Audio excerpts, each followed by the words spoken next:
Ассалаумағалейкум. Ашып кеткен сүттен нан жасаймыз. Сүтті аламыз, құямыз.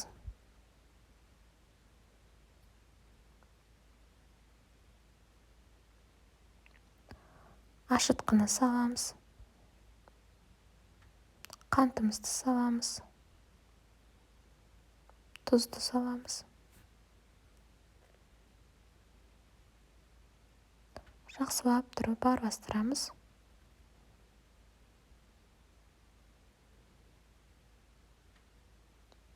Ұнды саламыз.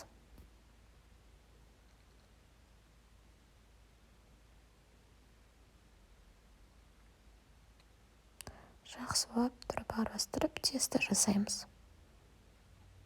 Яғни қамыр.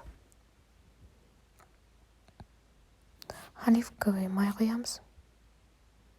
Зәйтүн майы.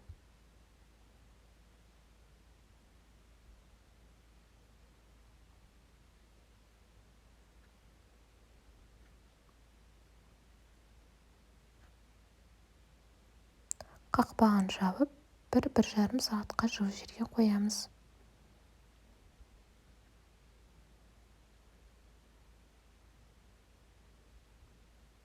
Міне қыздар көтерілді. Кунжут саламыз.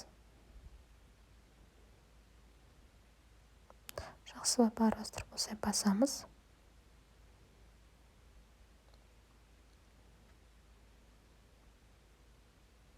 Противеньге салып, қамырды осылай жаямыз.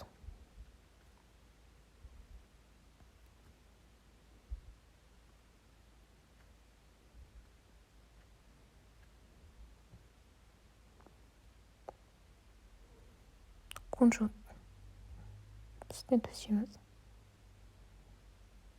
Себеміз. Міне қыздар, нанымыз дайын. Ұнаса лайк басыңыз.